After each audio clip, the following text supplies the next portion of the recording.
Welcome back, everybody, to the Last Mag podcast. I am your host, Primal, and in today's episode, we're going to be breaking down everything that's happened from Major 1, post Major 1, leading into the round robin qualifiers for Major 2, all the way out in Birmingham, UK. Honestly, guys, this is going to be an incredible um, stage of matches. So before we go any further, I greatly appreciate if you guys can like, comment, subscribe, hit that notification button, drop a like on the video, drop a sub to the channel. We are closing in on 2,000 subscribers. So thank you everybody for getting me here so far. And we are only 2 months into 2026. So thank you everybody. You guys have absolutely been amazing. All right. So, what to talk about first? Well, I predicted GentleM8 to win. So let's talk about GentleM8. So GentleM8, if you guys are not aware, they are a French. It's a French-based organization made by Gotaga, who is a former French professional uh, Call of Duty pro back in the day.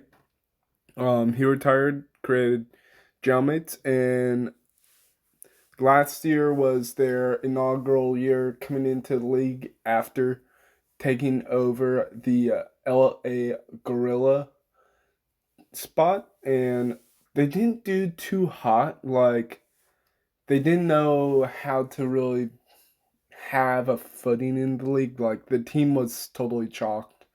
But this year, when Payback and I were talking about this on the initial opening episode of the podcast for this year, we were curious to see how GentleM8s were going to turn out and stuff.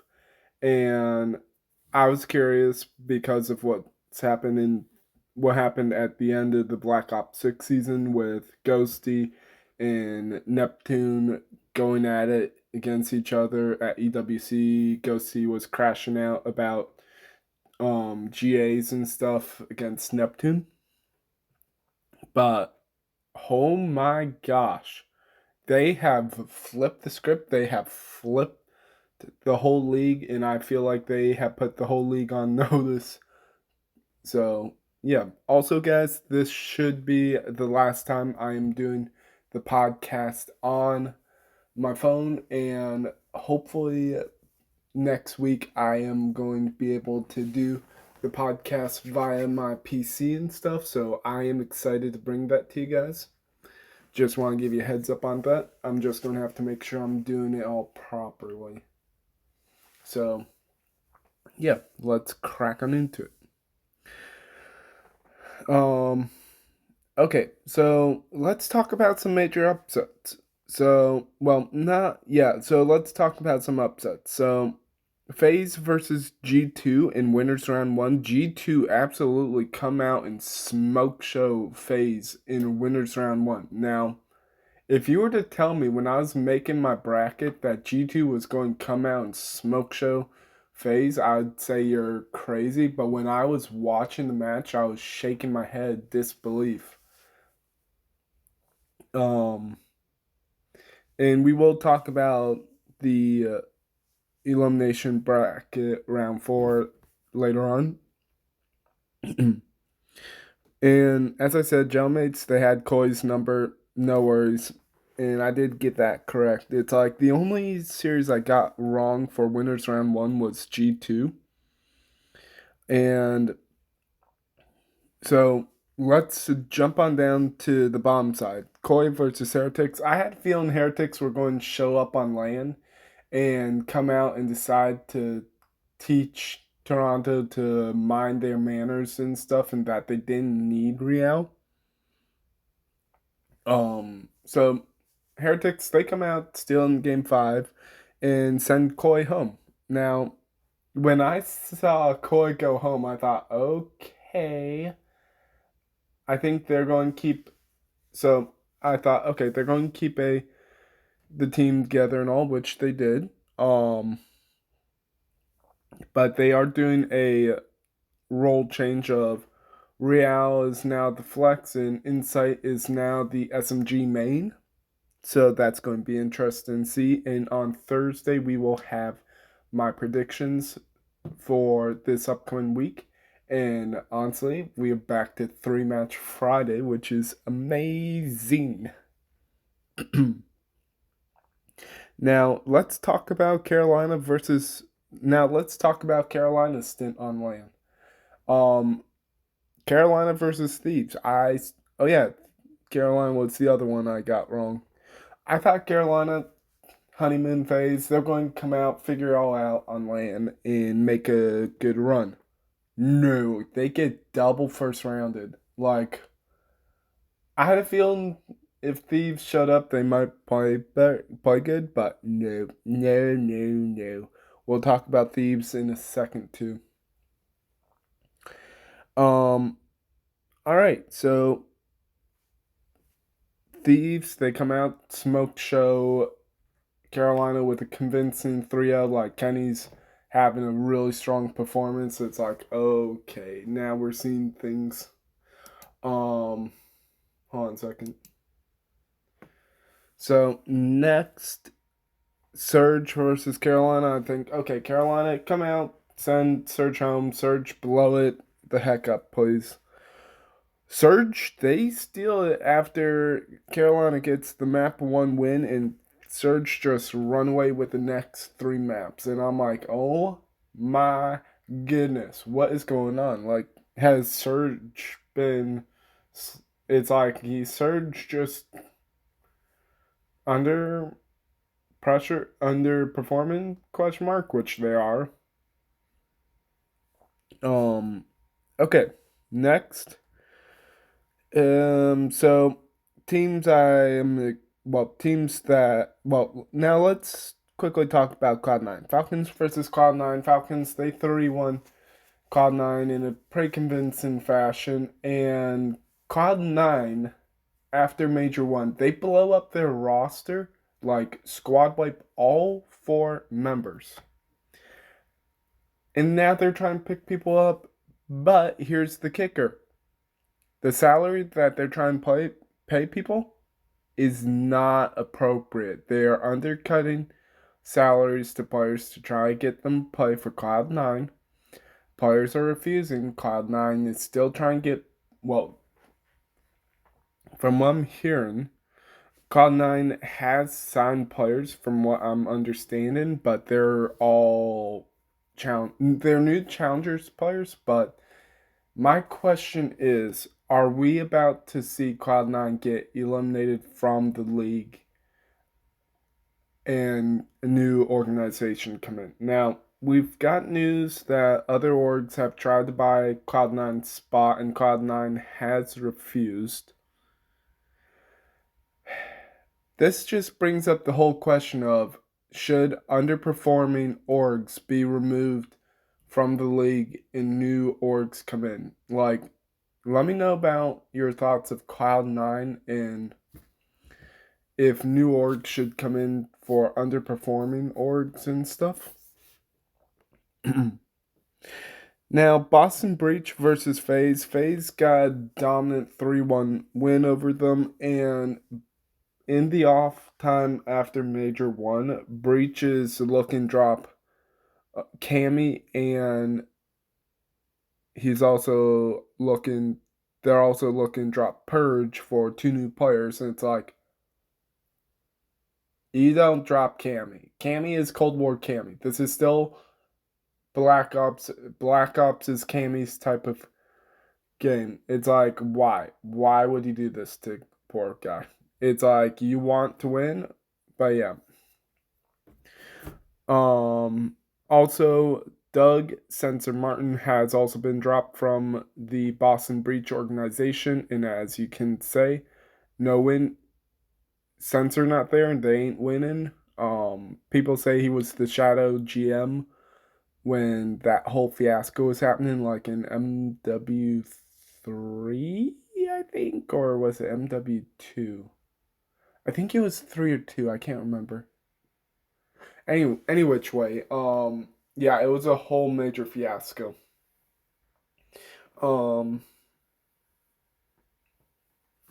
Okay, so let's move on to winners round 2 and the upper side. So GentleM8, they 3-0 stomp Thieves and send them down to losers.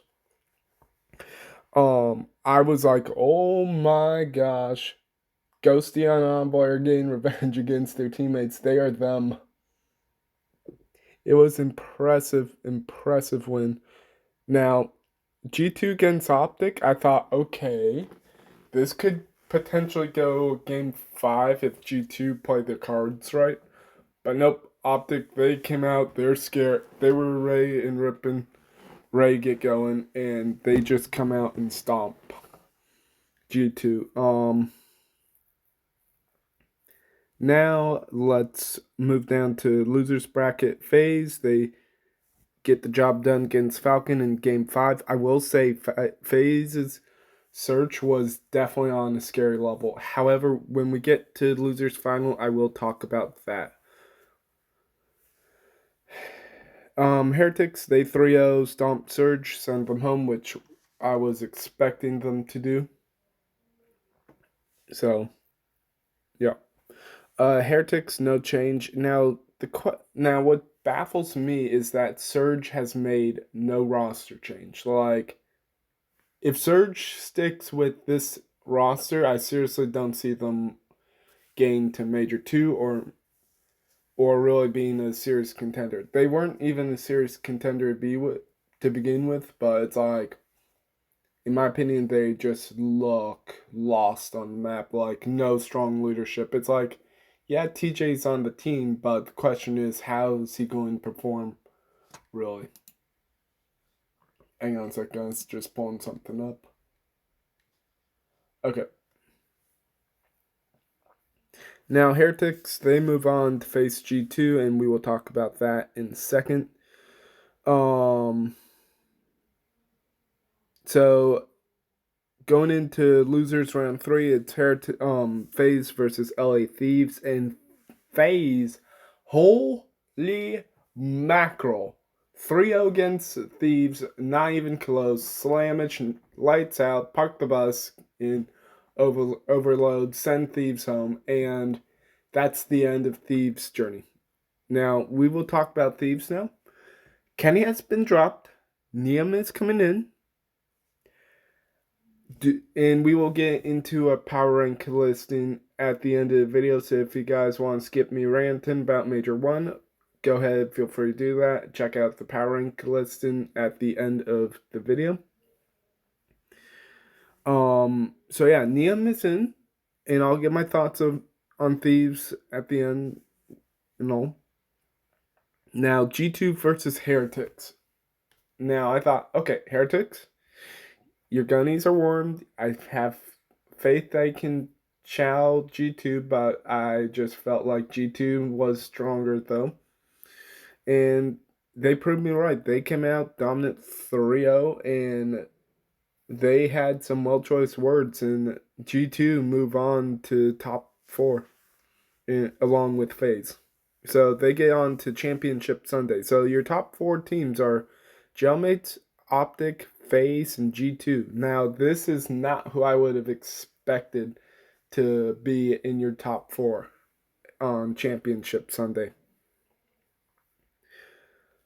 All right, so we will go from winners to losers. So GentleM8 versus Optic. I thought, okay, GentleM8, you're the best team in the game, but Optic had not dropped a single map at all outside of GentleM8's dropping one map to Koi in winners round 1, and I thought, okay, this is going to be the battle of juggernauts. Like, whoever wins this, I really see winning Major 1. It was a grueler, I will say, and Optic, they come out with a confident 3-0 and make it to make it to grand finals with veto advantage. I'm like, okay, interesting. Home crowd cheese, maybe? Now, let's talk about FaZe versus G2. Oh, well, also, one quick thing before G2 versus FaZe. Falcons versus FaZe. Map 1, Blackheart.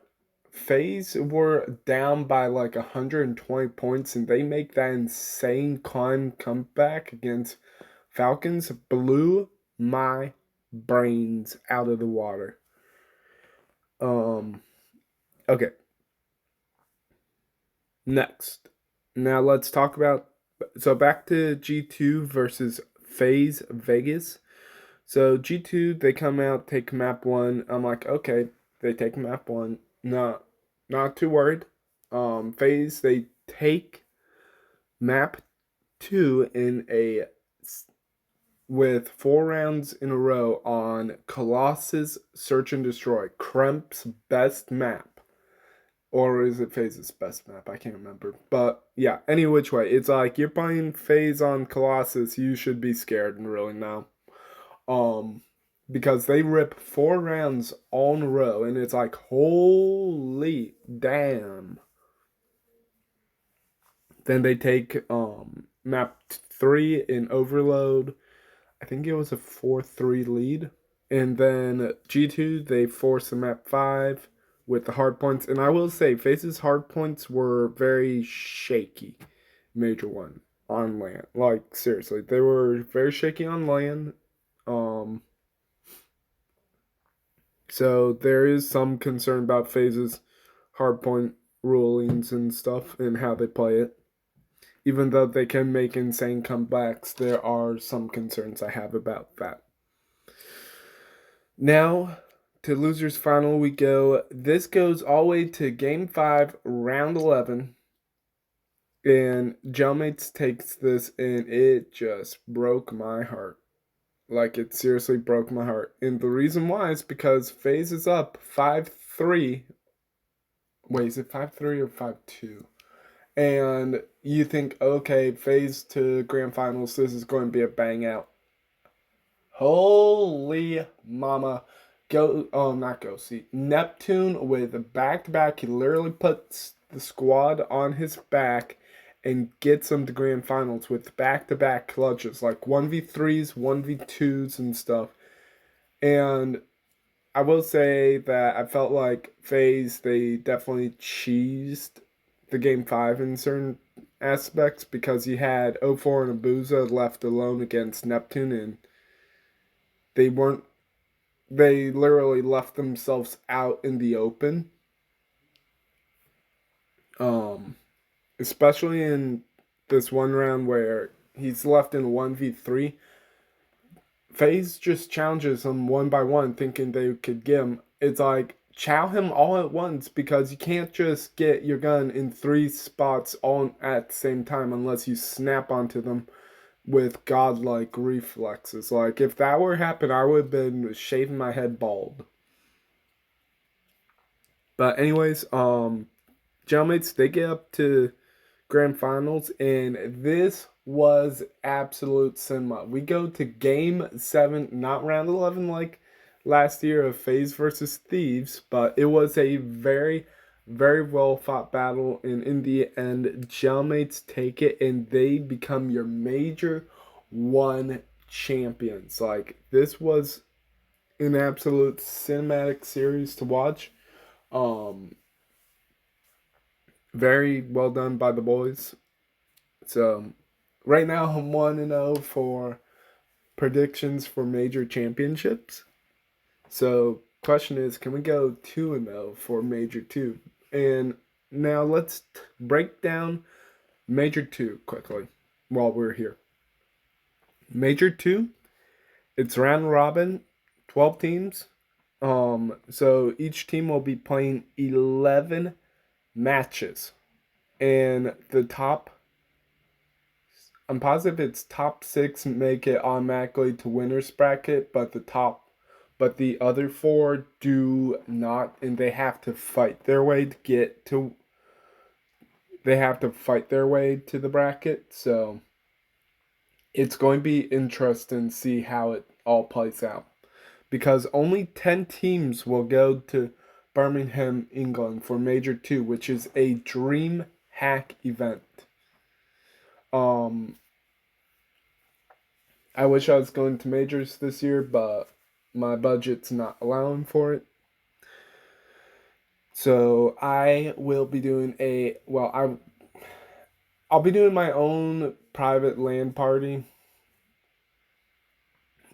Well, not like private LAN party, but I'll be watching from home and all. So I'm excited to see how it turns out for Major 3 and stuff. So honestly, this is going to be interesting. And we also shout out to Jake Maverick for the information. We also got EWC 2020. Hold on a second. Let me quickly pull it up on my monitor.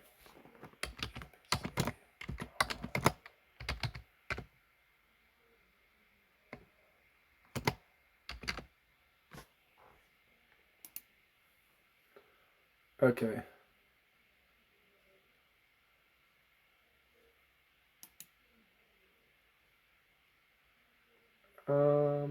No, that's not what I meant. Sorry, guys. I forgot to pull it up before podcasting. All right, format, please. Okay, so wait, that's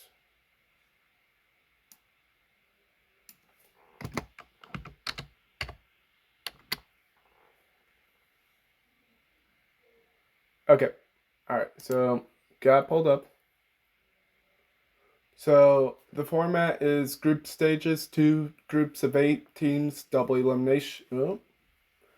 Double elimination series is going to be a best of 3 with top 4 teams of each group to playoffs. And with that, whoopsie, come on, please come back.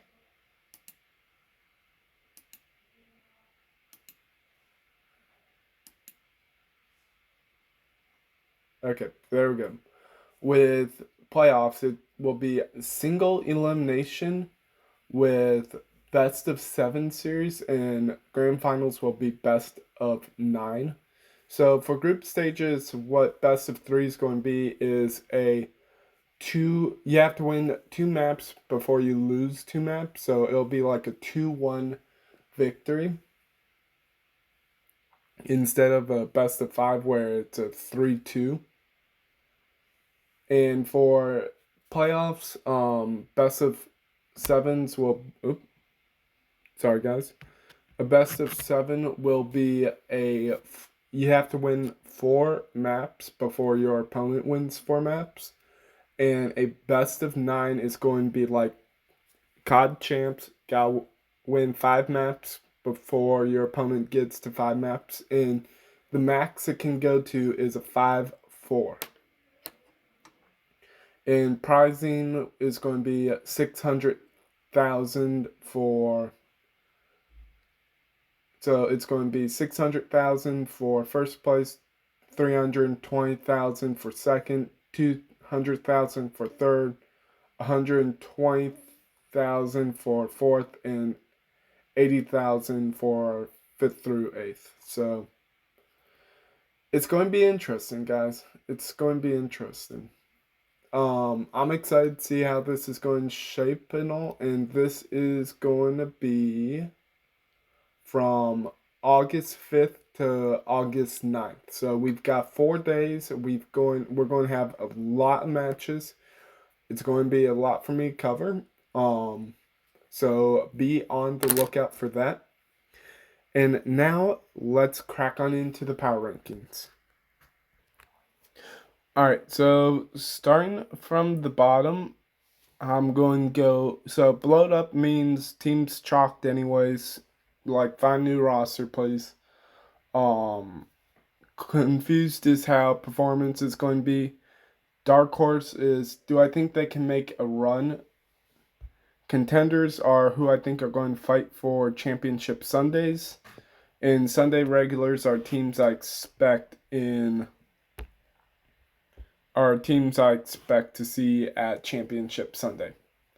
So we're going to start from bottom. Cloud9, Vancouver, you guys are not going to be making too much of a splash, I feel like. Additionally, I forgot to mention this. For what Optic is looking to do for Major 2 qualifiers are land-based matches of they're playing land-wise instead of online COD. So that's going to be interesting to see how that turns out. So I'm curious to see how that turns out, and if FaZe does that too, that would be absolutely cool because you can try and get fans in there too, because that would be amazing. Play against fans, get you prepped for Major 2 if you were not feeling confident and all. Now, let's go to confused. So Carolina, they come in with so they come in like 0 and 2. So they come 0 and 2 at start before Slasher retires, and then Exceed comes in and stuff. So it's like I feel if Exceed and Co cannot translate their online qualifiers to land based wins, then this team is going to be only a online strong quality team, and they're going to flounder for land wise if they cannot make all the pieces click together. Toronto, can the role change happen? Like, can they really make all the pieces click and turn everything into success? Additionally, I saw something about a potential leak of someone going to Toronto. I'll double check this and all and put it in comment section if it was confirmed or not. But any which way, going to be interesting to see how this team's performance happens. Now, another team that I'm going to be looking at and seeing if they can translate to land to and see if they can keep it up is the Riyadh Falcons. Like Riyadh, they go 5 and positive they went 5 and 2, but any which way, Riyadh, you guys come out swinging on the online qualifiers. Can you guys make the transition to land? Can you guys also keep up your qualifier record of staying positive to make your run for champs? Also, with each team playing 11 matches, each team has 110 points up for grabs. And if you win Major 2, that's another 100 points. So 210 points are on the line for each team potentially. But it's like there are certain teams where I think we will know they aren't going to be getting that extra 100 points, but still 110 points can get you nice and comfortable for your championship spot, and then it's just fighting for position and stuff. Boston Breach, if depending on what the roster is for Boston Breach, it's going to be interesting how it all turns out. I just hope that Boston can get to winners and all, and if they, it all depends on how they play, and I'll give my thoughts on each team post week 1 of qualifiers. So, yeah. Dark horse team. Heretics, do I think they can still make serious run at tournaments? Yes, it all depends on who they play. And if they want to get to Championship Sunday, they're going to have to beat some of the best teams. Next, LA Thieves. Okay. Niam's in. Kenny is out.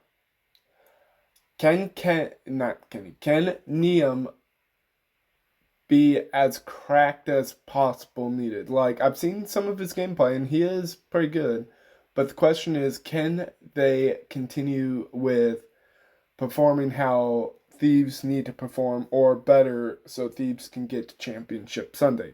So I've got them in dark horse for now, but I still have them in dark horse / contender. I just need to see how Liam is going to play with his team before I make any moves and stuff. Now G2. This team is young. They're cracked. Skies is still in a pretty strong position as leader for the team. If they can get another top 4 performance, or maybe, then I feel confident to move them up to contender. But right now, if it all depends on how that team performs. I will say that if G2 does make it to champs, that they do have the tiebreaker over FaZe if it does come to it, because they have been FaZe not once, not twice, but 3 times, and FaZe has only beat them once. So FaZe, they need to get their act together and figure out how to beat G2 if they really want to get the tiebreaker advantage if it does come down to it. But we're just going to have to wait and see.